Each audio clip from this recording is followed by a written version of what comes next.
Hello everyone, David Paulides here. I know I've been away for a couple of weeks, but I needed to get back to the field, back to the roots of the phenomenon, speaking with those who know the truth. Today, we're coming at you from a different perspective. Right here in my research room, you see the binders behind me. Each one holds a truth, a documented vanishing. These aren't just books. They are the physical proof, the non-negotiable facts that silence the skeptics who claim I fabricate the severity of these cases. When you challenge me, I send you the article. The facts speak for themselves. Look at these faces, etched in my memory. Nina Mayo, Breck Phelps, Patricia Tolhurst, gone from Donner Vista Lookout, Catherine Druitt from Point Reyes, vanished without a trace. These aren't simple disappearances. They're cases riddled with anomalies that defy conventional explanation. They are the terrifying core of the missing 411 phenomenon. The strange clusters and the weird circumstances.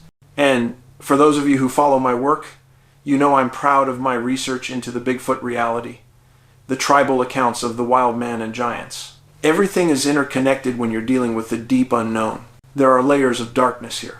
Today, I want to talk about a powerful profile point that consistently screams danger in my research. The presence of water. It acts like a magnet or a door. Consider the case of a young man, Mamadou Ndiaye, 18 years old, a college athlete. In July of this year, he went missing from Lake Koocanusa in Montana, a huge 9-0-mile long glacial lake that spans 2 countries. He was with a group of friends on a hot day, and here is the critical, chilling detail you can't look away from. Mamadou didn't know how to swim. He was fully aware of this danger. His friends began jumping into the cool, dark water. Mamadou suddenly told his girlfriend, "I'm going in too." She knew the risk. She begged him, "Are you sure?" He insisted, "I'll be okay." But his tone, she recalled, was distant, almost compelled. He stripped off his shoes and dove. He went straight in. Nobody saw him surface. Just a lingering ripple. Then stillness. Search and rescue arrived far too late. Nothing. 4 weeks later, specialized sonar found his body at the bottom, waiting. The parents, devastated by this loss, demanded an autopsy. They couldn't accept the basic, fatal fact. They suspected something illicit, but the investigation confirmed a simple truth. No struggle, no evidence of foul play. But why? Why does a non-swimmer, in his right mind, deliberately choose to jump into the deep water alone?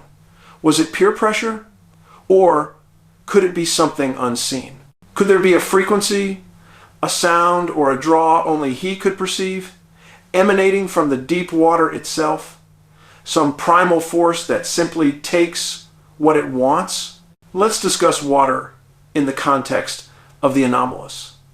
We need it to live, but too much can kill us. It is a powerful conductor, a natural element capable of channeling energy we don't understand. In my book, Missing 411, A Sobering Coincidence, I document a series of cases where individuals are found in water under highly unusual, often illogical circumstances across multiple countries. The notorious Manchester, UK canal deaths are a perfect example. Young men found drowned in canals shallow enough to stand in. Police call them accidents. I call them a pattern of ritualistic capture. This is why I demand of law enforcement: look beyond the obvious cause of death. Test for incapacitating agents like GHB. We need to know if these victims were rendered helpless before they even touched the water. We need the coroner's offices to include these facts in their reports, to look at the profile points that point not to accident, but to a force that operates with intent. A viewer brought up the phenomenon of ringing rocks, granite slabs that make sound, but only when they are left undisturbed in their original formation. Granite is a core factor in countless missing 411 cases. The Sierra Nevadas, Yosemite, the Rockies, where people vanish.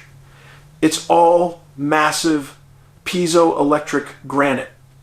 This rock generates an electric charge when stressed, and it's always near water. Is it possible that the combination of these granite masses and the conductivity of water creates a form of dimensional rift, an energetic field that snatches and disorients its victims?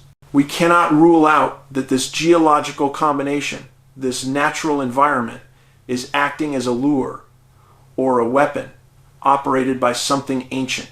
And now, to a case that frankly makes me furious.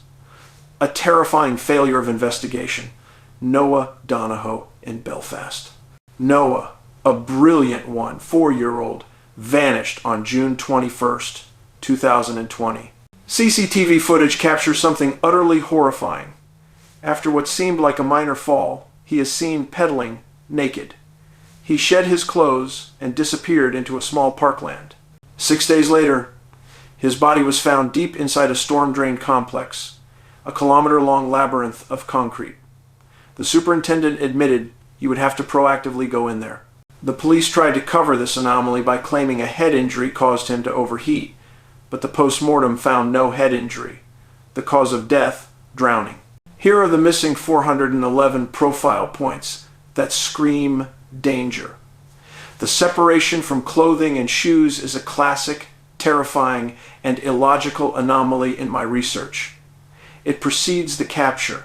The nakedness, the exposure, always comes right before the final, inexplicable step. Why do they do it? Is it a forced ritual? Is it hypothermia or something else?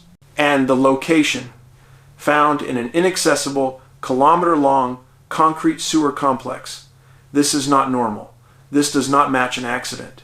It matches cases where an outside, non-human force, call it a cryptid entity, an extreme paranormal activity, or a mechanism within the environment causes a person to disrobe, enter an inescapable location, and vanish forever. If I were Noah's mother, Fiona, I would be doing exactly what she is, demanding the truth.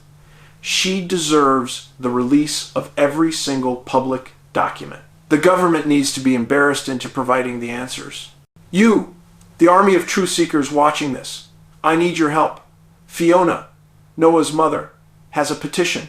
Search for the Noah Donahoe petition and sign it. Put the pressure on.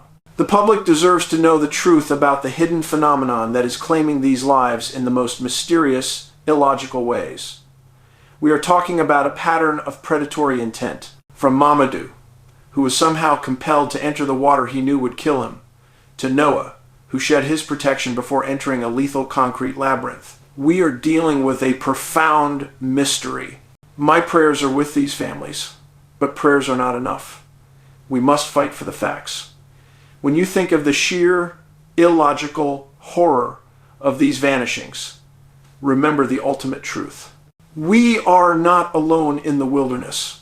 There is something else operating out there, and facts are important.